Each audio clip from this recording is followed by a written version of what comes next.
Baik, sebelum kita mulai, mari kita ucapkan basmalah. Bismillahirrahmanirrahim.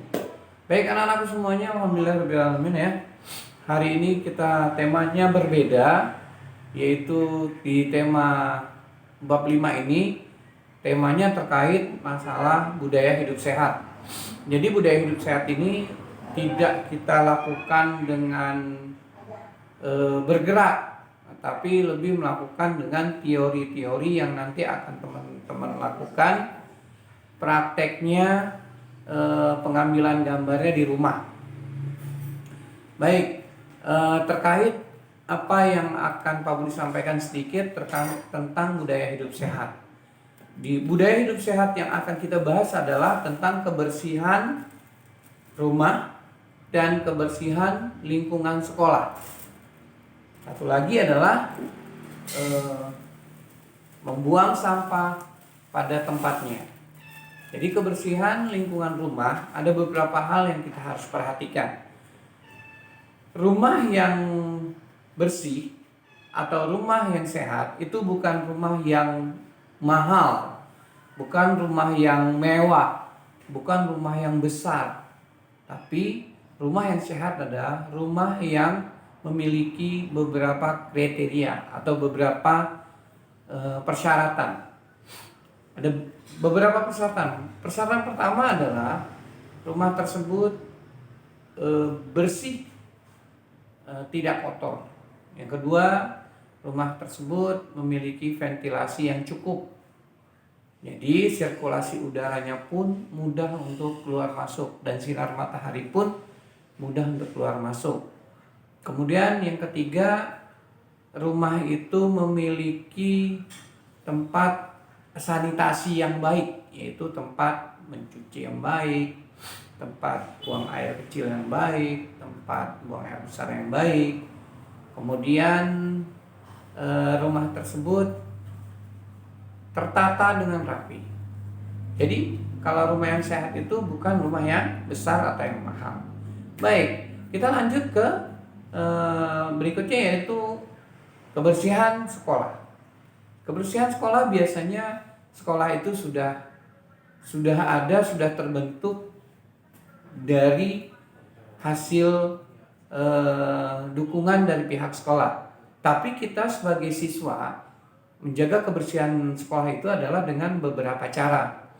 Yang pertama yaitu kita membuang sampah pada tempatnya untuk menjaga kebersihan sekolah. Jadi kalau kita punya sampah yang bekas kita pakai, habis kita gunakan, itu sisanya jangan kita buang pada tempat yang tidak benar. Di sekolah itu ada tempat sampah, ada bak sampah yang di dalam kelas, di luar kelas, atau ada bak sampah yang di luar, di lapangan. Jadi biasakan diri kita untuk membuang sampah pada tempatnya yang telah disediakan di sekolah. Yang kedua, kita pada kondisi sekarang ini apalagi menjaga kebersihan sekolah itu juga masuk menjaga kebersihan diri kita, yaitu kita rajin cuci tangan, itu termasuk dalam kebersihan diri ya. Nah, yang ketiga adalah kita harus membiasakan di mana kita buang air kecil di tempat yang sudah ditentukan. Jadi kalau umpamanya di toilet yang sudah dibagi wabil khusus ya, MIT. Kalau MIT itu biasanya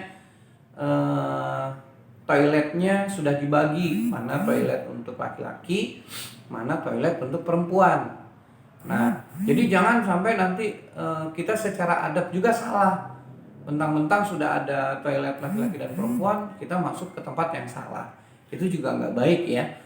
Tapi yang baik itu ada toilet yang sudah disediakan untuk buang air kecil, ada toilet yang disediakan untuk buang air besar. Nah, itu pun harus kita gunakan yang sesuai. Jangan nanti yang buat kita buang air kecil, kita buang air besar. Ya, jadi tidak pada tempatnya. Jadi penggunaan toilet itu harus sesuai dengan penggunaannya. Kemudian yang berikutnya adalah kita harus bisa menyadari bahwa kebersihan sekolah itu adalah kebersihan kita bersama. Jadi apabila kita tidak menyadari hal itu, maka kita tidak akan memiliki sekolah yang indah. Yang berikutnya adalah kalau kita di dalam kelas biasanya kita punya inisiatif untuk membuat jadwal piket. Itu salah satu yang mendukung untuk kebutuhan kebersihan sekolah, kebersihan kelas. Itu yang kita buatkan jadwal piket yang dimana nanti akan bergantian siapa yang menyapu, siapa yang mengepel, siapa yang membuang sampah. Masing-masing sudah mendapatkan jadwal piket. Nah, itu untuk kebersihan rumah dan kebersihan sekolah. Nah, satu lagi adalah untuk pembuangan sampah, membuang sampah pada tempatnya. Jadi teman-teman tahu bahwa kita sekarang lagi menggalakkan bagaimana membuang sampah yang baik. Apalagi pemerintah kita menggalakkan memilah sampah di mana sampah itu dibagi menjadi 3 bagian. Pertama ada sampah organik, kemudian ada sampah non organik, kemudian yang ketiga adalah ada sampah berbahaya. Nah, kita akan coba pisahkan yang mana sih Pak Budi sampah organik, non organik, yang berbahaya. Baik, kita masuk kepada sampah yang organik. Kalau sampah organik adalah sampah yang bisa bercampur dengan alam atau bisa diolah menjadi pupuk. Contoh sampah organik itu daun-daunan, dahan pohon, kemudian sisa makanan. Itu termasuk sampah organik yang dimana sampah tersebut bisa dibuat menjadi pupuk tanaman atau bahkan bisa dibuat menjadi pestisida kalau secara kita bisa melakukannya secara lebih baik. Kemudian sampah non organik, teman-teman harus tahu sampah non organik itu apa? Sampah yang tidak bisa didaur ulang tapi masih bisa dipisahkan. Nah, contoh sampah yang bisa didaur ulang yang bisa dipisahkan apa? Misalnya dia masuk kategori botol beling, kemudian botol plastik, apalagi ya semacam limbah-limbah plastik yang lain. Nah, kita apabila bisa melakukan pemilahan di dalam limbah-limbah tersebut, maka limbah tersebut akan berguna. Contoh kalau umpamanya kayak botol plastik, kalau bisa kita pisahkan, kita pilah, maka kita bisa buat barang-barang yang lebih berguna. Misalnya kita bisa buat pot bunga hidroponik kalau untuk botol-botol bekas. Terus nanti kalau yang botol belingnya kita bisa buat untuk hiasan tanaman buat hidroponik yang bisa digantung. Terus nanti kertas-kertas bekas yang plastik kita bisa rajut menjadi tas, menjadi hiasan-hiasan dinding. Nah, yang seperti itulah yang kita bisa gunakan sampah-sampah non organik, tapi bisa kita daur ulang, kita buat barang-barang yang lebih berharga. Yang ketiga adalah sampah yang berbahaya. Sampah berbahaya itu adalah sampah yang dia mengandung zat-zat berbahaya. Contoh ada bahan beracun ya, kemudian ada bekas-bekas baterai, bekas-bekas batu baterai, itu termasuk kan kandungan di dalamnya itu kan kandungan amoniak, kandungan zat beracun, yang dimana kita harus memilah, tidak kita campurkan dengan organik dan non organik. Baik teman-teman yang di rumah, penjelasan Pak Budi terkait budaya hidup sehat dan kebersihan sekolah, kebersihan rumah maupun membuang sampah pada tempatnya sudah Pak Budi jelaskan. Baik, tugas teman-teman adalah nanti Pak Budi minta 3 foto.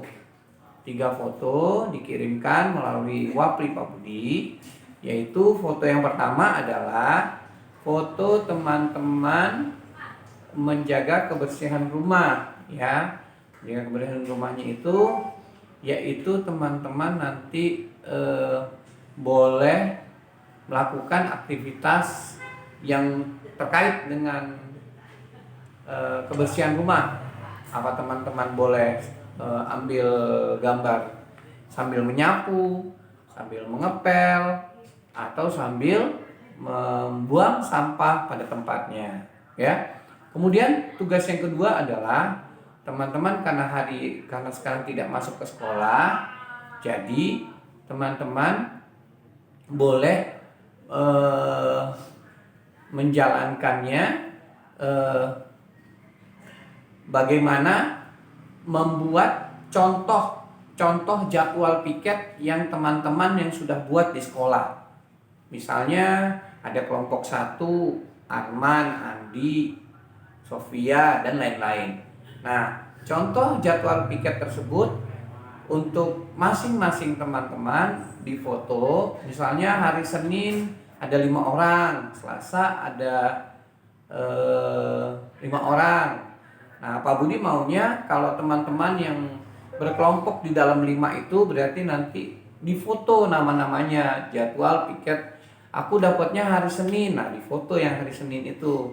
Yang 5 orang itu nanti berarti mengirimkannya sama ke Pak Budi. Terus misalnya ada 6 orang, ya 6 orang juga. Kemudian tugas yang ketiga yang terakhir adalah teman-teman itu foto memilah sampah. Foto memilah sampah di rumah, misalnya tidak ada bak sampah, 3 buah sampah atau 2 saja ya, organik dan non organik. Nah, Pak Budi pengennya teman-teman dibuat tulisan di atas kertas, kemudian kalau tidak ada bak sampah di rumah itu ada plastik digantungkan di kanan dan di kiri, tapi plastik itu ditulis menggunakan spidol, sampah organik, dan yang kedua sampah non organik. Jadi teman-teman nggak harus beli tong sampahnya 2. Jadi cukup digantungkan plastiknya, tapi di plastik tersebut ditulis sampah organik dan sampah non organik. Kemudian setelah digantungkan difoto, fotonya kirim ke Pak Budi. Jadi hari ini ada 3 tugas yang teman-teman akan lakukan. Semoga teman-teman bisa melakukan dengan baik ya, Nek ya. Oke, itu saja dari Pak Budianto. Selamat mengerjakan tugas. Mudah-mudahan teman-teman dari sejak dini sudah bisa menjaga kebersihan rumah, kebersihan diri maupun mandiri, kebersihan sekolah maupun kebersihan masyarakat kita.